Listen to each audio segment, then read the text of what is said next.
So he brought this in, and he wanted to get this bung put in there for this heater, because here in the Northeast, man, it gets really cold. Most of the time you probably don't need it, but when it's zero like it was a few weeks ago, it's helpful. But to put this bung in, knowing how stainless is and how it expands and contracts and does all kinds of goofy shit and is really poor with heat dissipation, I made this contraption so I could stuff the bung up over this and put it down and just let it rest there while I tacked it up. Idea being that this big block of aluminum on top would suck some of the heat away, and I had these pieces laying around anyway, so it was just a little bit of added insurance. You probably don't need to do this, but I don't know. I always like to be better safe than sorry, especially when dealing with someone else's nice, pretty stainless piece, and you got to call them and tell them, hey, I screwed this whole thing up, and now you got to buy another one, you know. Yeah, we'll show spinning this down, turning this down a little bit. It served two purposes. This piece I used inside the bung when I was clamping it in the vise, so it didn't collapse the bung at all, and then we used this whole block on top of it to do the welding, so we didn't wind up distorting this piece. And then what we did was, like, between every couple tacks we do, we would take this thing and make sure it still threads down in there. Make sure that bung didn't change its shape at all, because as soon as that happens, you're kind of screwed. Even if you put a tap in it, and you need some kind of sealing washer because your threads aren't going to be great. It just makes sense to keep trying it just to make sure. And we got good penetration all the way around because you can see inside. But yeah, let's show how we did it. Okay. Just gonna take a little whisker off of this piece.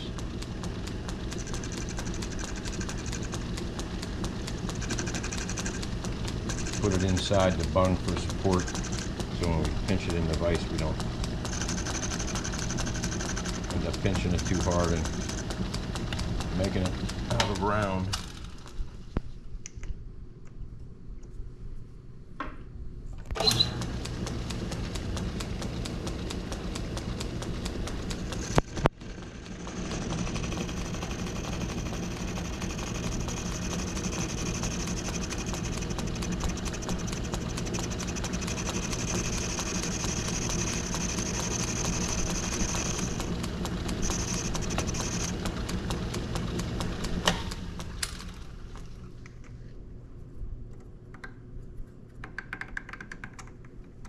Yeah, we're good. That's nice and snug on there. Now when we pinch that in the vise, we'll have less chance of distorting it. All right, where's my key?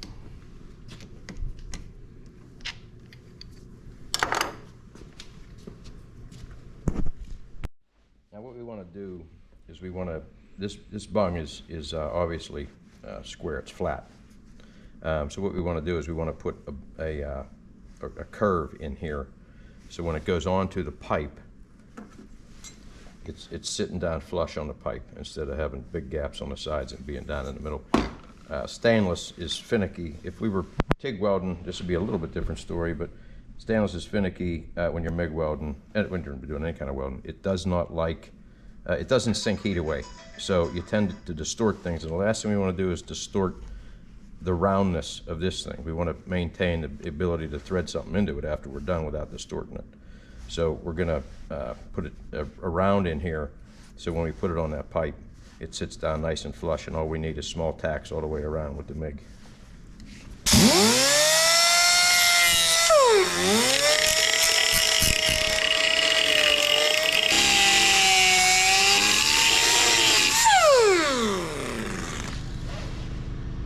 Looks pretty good.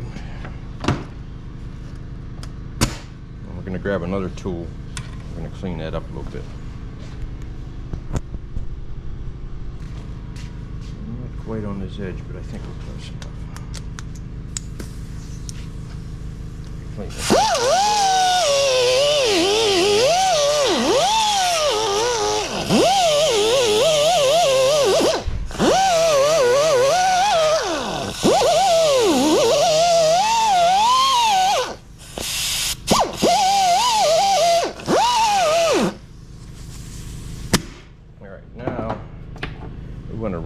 tap through there.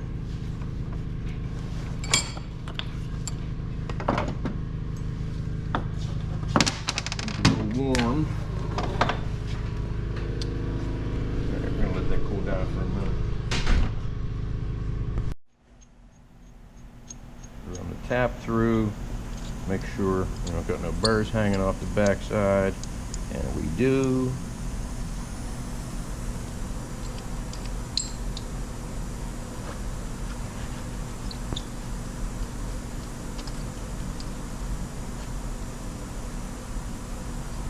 All right, pinch this.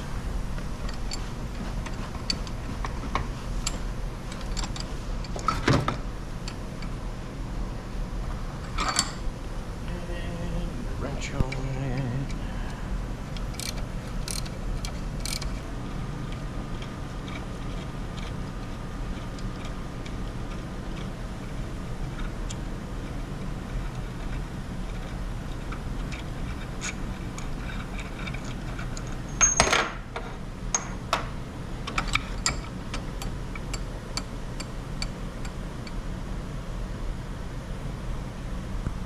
Alright, I'm going to hit this with a little something else.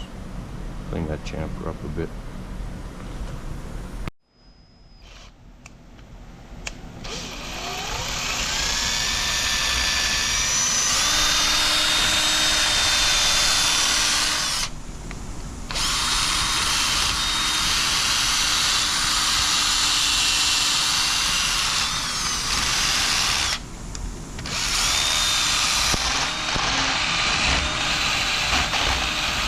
I was chewing that up.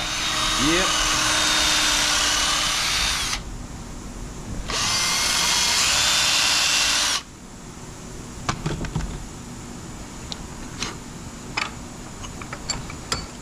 All right, let's see what we got here.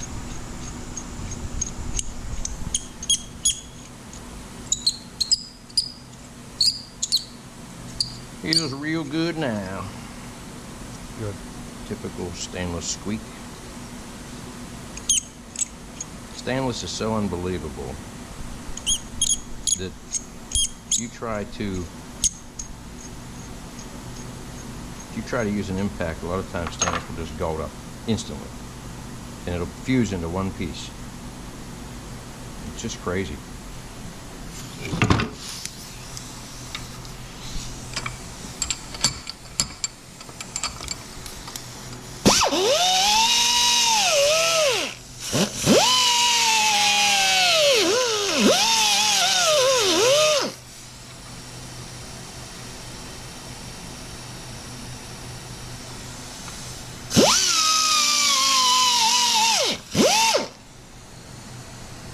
Alright, let's see how it looks on the pipe.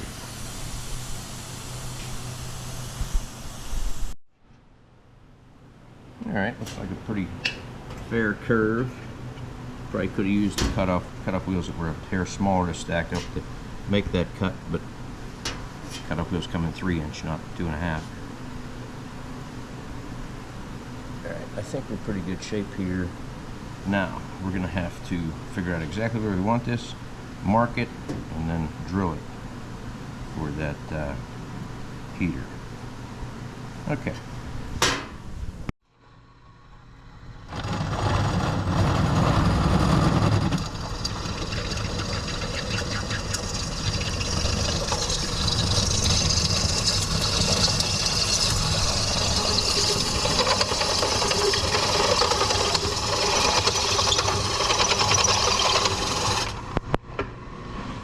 Now the secret to drilling stainless is you have to keep constant, even pressure. If you stop that pressure for even a minute, it will instantly overheat, roast the bit, and you're done. You got to start over and get a new bit. All right, let's dump this.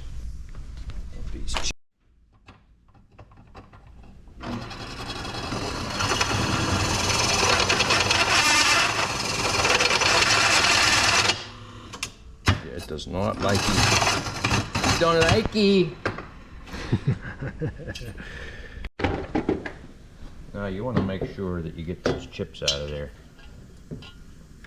and get this thing blowed out really good so there's nothing left inside of there.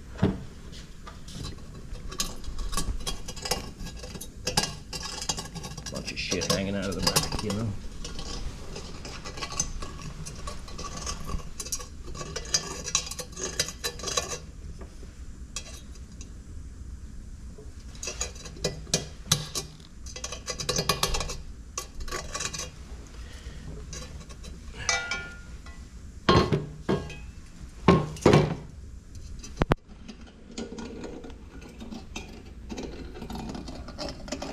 This is your Vargas Shaviv, I think that's what they call it, made in Israel. Pretty much the industry standard deburring tool. But don't buy cheap substitutes, or else these little things on the end, these tangs, they just snap right off. They're garbage. These ones you can put a lot of pressure on before you break it.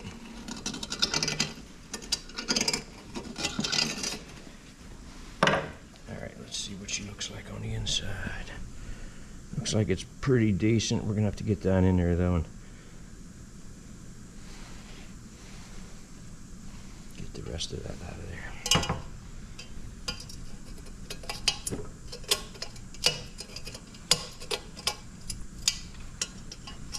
there. Okay. Now we made a contraption here to be able to hold this thing in place with a little bit of weight to it. And the idea of this is twofold. It's to keep it centered over the hole, because that's very important. And it's also, this is a nice big block of aluminum, so we can sink the heat away quick, because like I said, stainless likes to hold on to the heat and distort things. So we get a couple tacks on that, and then we'll take this contraption apart and just continue to tack all the way around it until we get it all welded in. That's all.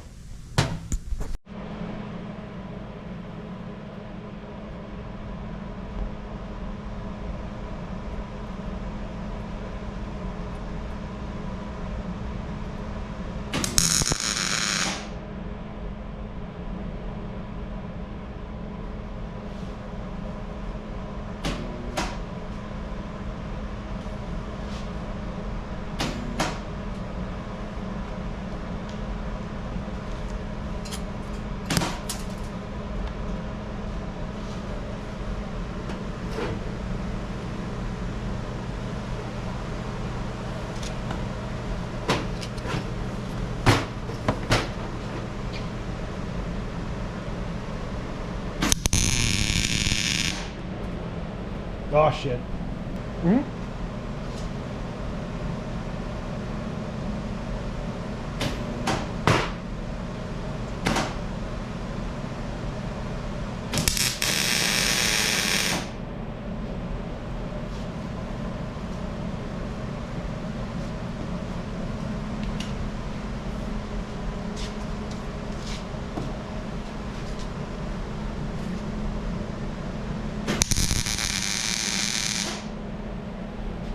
As much heat as I dare to put on there before we make sure that we're all good and we can continue stitching around. So let's take this thing out of here.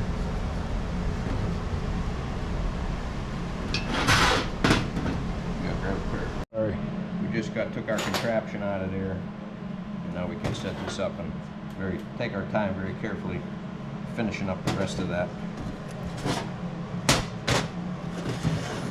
And periodically we will make sure that it ain't getting out of round by threading in the heater. That's it.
So it's welded in. It ain't pretty because we had to make it, and you know, I'm not no master with MIG, but it's functional. It's going to be airtight. And we were going to sandblast this because he wanted to paint this. But the problem is, and you're going to want to be very careful if you get one of these and you want to blast it because you're going to paint it. These, this bung, whatever you want to call it, this block right here, where something gets bolted. What gets bolted there? Manifold pressure sensor. Map sensor goes there, I guess. The problem is, if you look on the inside, there's space between the back of this block and the stainless that's underneath it. So no matter what you ever do, if you put this in the blasting cabinet, that grit, sand, black beauty, whatever, is going to get in between them layers, and you're never going to get it out. It's going to come out after it's on the truck, and it's going to go straight into the engine. So this just isn't a good piece to try to sandblast, which kind of sucks because it's hard to put a scratch on stainless. This is going to take some time to get a scratch on it to get paint to hang on. But that's all there is to it. This is this sensor. Where is that sensor? It's not sensor. Heater, grid heater. I guess they call it coil. This is 22 millimeter thread with 1.5 pitch, which is it's pretty fine. In case you were wondering what this setup is, this bung he bought separately from this, but threads in nice. Should be good to go for the cold days.